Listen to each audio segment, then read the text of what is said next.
वो बादशाह जिसे नसीहत से नफरत थी। एक दूर दराज मगर खुशहाल सल्तनत थी जिसका नाम नूरान था। उस सल्तनत के नए बादशाह का नाम फ़ख्रुद्दीन था। बादशाह बहादुर था, ताकतवर था, मगर एक अजीब सी आदत रखता था। उसे नसीहत सुनना सख्त नापसंद था। अगर कोई वज़ीर, मशीर या आम आदमी भी ये कह देता कि जहाँ पना शायद ये बेहतर हो, तो बादशाह फ़ौरन गुस्से से बोल उठता, खामोश, मुझे किसी की अक्ल की ज़रूरत नहीं। शुरू शुरू में लोग समझते थे कि बादशाह का मूड ख़राब रहता है, मगर आहिस्ता आहिस्ता सबको हकीकत समझ आ गई कि बादशाह को वाकई नसीहत से नफ़रत थी। एक दिन बादशाह ने दरबार में ऐलान किया, आज से जो कोई भी मुझे नसीहत देगा उसे जुर्माना होगा। वज़ीरों ने एक दूसरे की तरफ देखा। एक वज़ीर ने हिम्मत करके कहा, जहाँ पना, अगर कोई गलती देखे तो। बादशाह ने तख्त पर मुक्का मारा, 50 सोने के सिक्के जुर्माना। उसी दिन से सल्तनत में एक नया कानून चल पड़ा, नसीहत करना जुर्म है। चंद दिनों में सल्तनत अजीब सी खामोश हो गई। वज़ीर दरबार में आकर सिर्फ जी जहाँ पना कहते, मशीर सर हिलाते रहते। कोई सवाल नहीं, कोई राय नहीं। अगर कोई कहना भी चाहता तो खांसी में छुपा लेता। एक दिन शाही पुल पर दरारें पड़ने लगीं। इंजीनियर ने देखा तो घबरा गया। वो दरबार में आया, हाथ कांप रहे थे। जहाँ पना, ये पुल। बादशाह ने आंखें तंग की, क्या पुल को नसीहत करने आए हो? इंजीनियर ने फौरन बात बदली, नहीं नहीं, पुल तो बहुत ठीक लग रहा है। पुल एक हफ्ते बाद टूट गया। लोग दरिया में गिर गए, तिजारत रुक गई।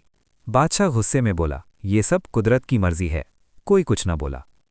कुछ दिनों के बाद किसानों ने देखा कि फसल वक्त से पहले सूख रही है। पानी की नहरें गलत सिमत में बह रही थीं।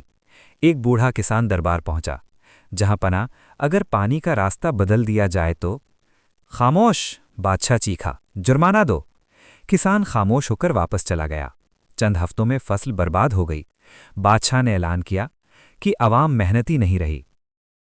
अब लोग अजीब तरीकों से बात करने लगे। कोई तस्वीरों में मशवरा देता, कोई इशारों में, कोई दीवार पर लिख देता। एक बार एक शख्स तोता ले आया जो बोलता था, एहतियात बेहतर है। बादशाह ने तोता जब्त कर लिया, ये भी नसीहत कर रहा है। सल्तनत में एक लड़का था जिसका नाम आदिल था। वो दरबार में झाड़ू लगाता था, खामोश, गौर करने वाला और ज़हीन। उसने सब कुछ देखा, पुल का टूटना, खेतों की बर्बादी, अवाम की खामोशी। वो जान गया था, मसला बादशाह नहीं, मसला बादशाह का ना सुनना है। एक दिन बादशाह ने सल्तनत में जश्न का ऐलान किया। आदिल ने मौका देख लिया। वो एक ड्रामा लेकर आया, बगैर एक लफ्ज़ बोले। दरबार में सब जमा थे। ड्रामा शुरू हुआ, खामोश ड्रामा। एक बादशाह दिखाया गया, बहुत ताकतवर। लोग उसे इशारों में खतरा बताते। बादशाह हंसता, कान बंद करता। फिर पुल टूटता, फसल जलती, खजाना खाली, अवाम रो रही। आखिर में बादशाह अकेला रह जाता, खाली तख्त, खाली सल्तनत। पूरा दरबार साकित था। बादशाह की आंखों में पहली बार उलझन थी। ड्रामा खत्म हुआ। बादशाह ने आहिस्ता से पूछा, ये सब क्या था? आदिल ने पहली बार बोलने की इजाज़त मांगी। बादशाह ने सर हिलाया। आदिल बोला, जहां पन्हा, ये नसीहत नहीं थी, ये सिर्फ एक आईना था।